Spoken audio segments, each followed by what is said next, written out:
Por que não existem mais lagos ao sul? Uma descoberta recente pode ter revelado uma pista importante. Em agosto de 2009, pesquisadores detectaram uma súbita presença de nuvens de tempestade em torno do equador de Titã. Isso pode significar que o metano imita o ciclo da água na Terra, onde a água evapora dos lagos em uma área e cai em forma de chuva, dando origem a lagos em outra. Nos desertos aqui da Terra, nós temos rompimentos ocasionais de nuvens onde chove muito forte e a água avança pelos vales secos.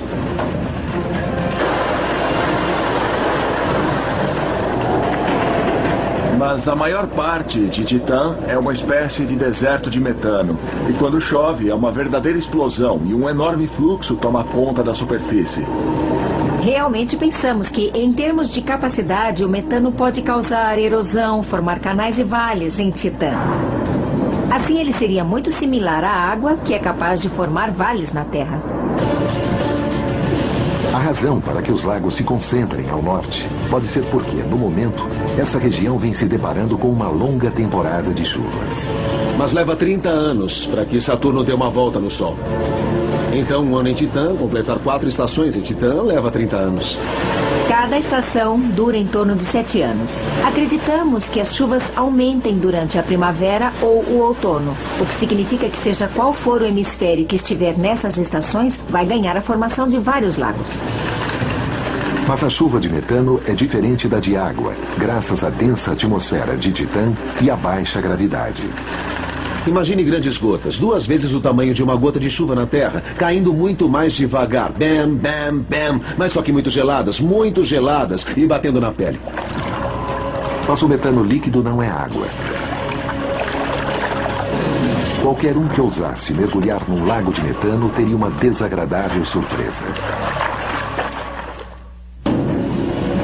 É raro encontrar em nosso universo um lugar além da Terra que possua líquido.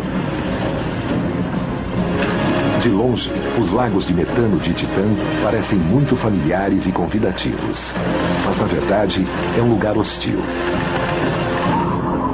Primeiro, a temperatura nos lagos de Titã é de centenas de graus abaixo de zero. E supondo que se pudesse sobreviver ao frio, nadar em um lago de metano seria uma experiência chocante, por uma razão totalmente inesperada.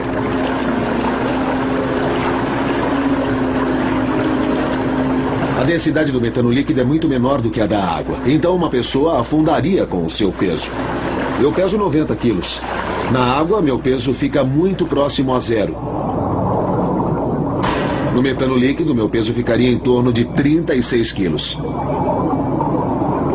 Então imagine tentar nadar em um lago ou em uma piscina com um cinto de 36 quilos amarrado na cintura. Não é nada fácil. É assim que seria tentar nadar em um lago em Titã. O metano é tão cristalino que os mergulhadores pensariam estar olhando através do ar líquido. Não se pode dizer o mesmo da maioria dos lagos de água. Mas a opacidade da água não se deve apenas à poluição. É também o resultado de uma característica natural da água que a torna vital para a vida na Terra. Nessa jarra, temos água. Estamos familiarizados com as propriedades da água. Aqui temos um líquido que parece água. Mas não é. Isso é hidrocarboneto. Ele é semelhante ao metano líquido de Titã. Parecem iguais, mas têm propriedades químicas muito diferentes. Para demonstrar a diferença entre esses dois líquidos, vou pegar uns biscoitos.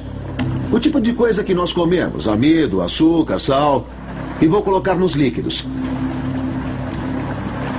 Aqui temos biscoito na água, e vou pegar mais biscoitos, o mesmo número de biscoitos, e colocá-los no hidrocarboneto líquido.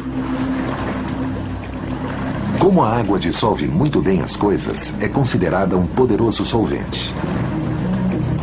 Por outro lado, o metano não é tão eficaz em dissolver outros materiais. Observem esses biscoitos aqui. Estão tão crocantes como quando nós os colocamos. Isso não é um solvente muito bom. O poder de dissolução da água vem da sua estrutura molecular.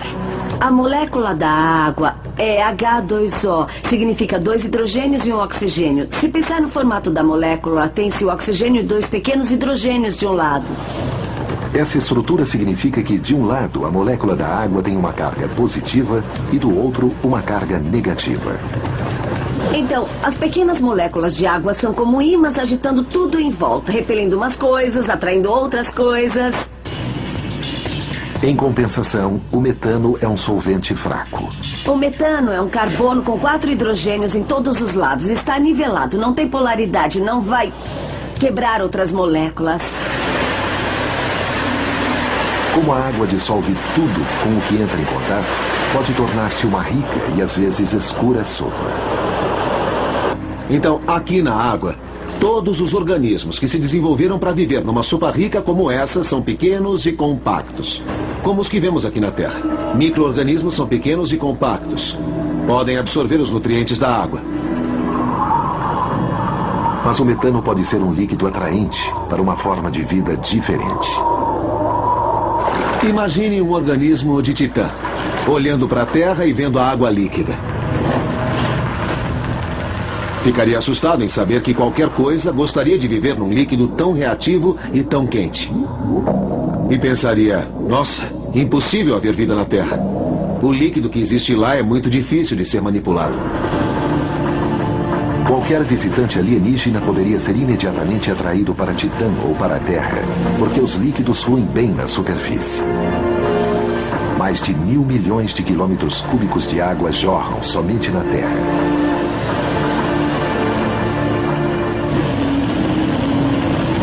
Mas isso pode não impressionar muito os viajantes intergalácticos, porque nenhum dos 7 mares da Terra é maior ou mais profundo.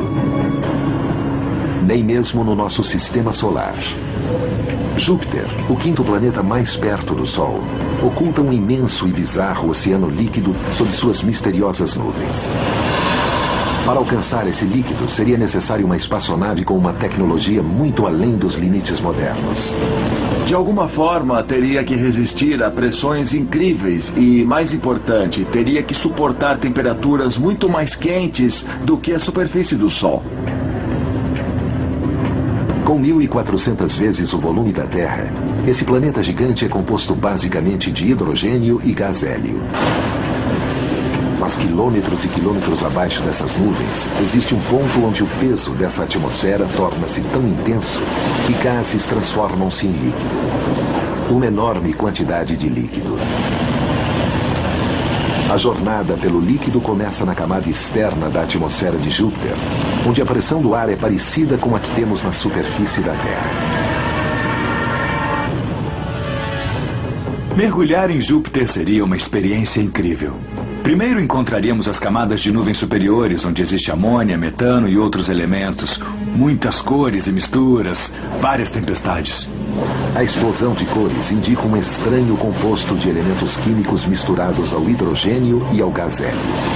Existe muito enxofre e diferentes compostos na atmosfera de Júpiter. Então, enquanto passássemos pelas camadas superiores de Júpiter, sentiríamos um cheiro de ovo podre. Portanto, uma viagem para Júpiter começaria de uma forma nada agradável. Assim como passageiros de um voo comercial descendo de grandes altitudes, passageiros em uma espaçonave descendo na atmosfera de Júpiter sentiriam uma pressão nos ouvidos. Se for mais fundo, no interior de um planeta, a densidade aumenta, a pressão aumenta, os gases estão mais comprimidos. É parecido com o que temos aqui na Terra, onde a densidade e a pressão são menores nas regiões mais altas da atmosfera e aumentam à medida que descemos. Após descer 20.000 quilômetros, está escuro, porque a luz do Sol não consegue penetrar por tanta matéria.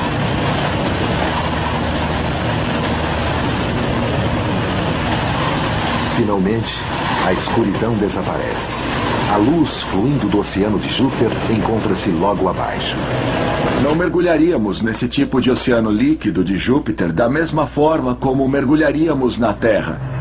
Seria mais parecido como atravessar uma névoa que se torna cada vez mais densa até que não pudéssemos distinguir de um líquido muito quente. O líquido é hidrogênio. Esse mar de fumaça que se estica de um horizonte ao outro é o que existe na superfície de Júpiter. Pode parecer improvável, mas esse oceano de hidrogênio líquido flutua acima de outro líquido ainda mais bizarro.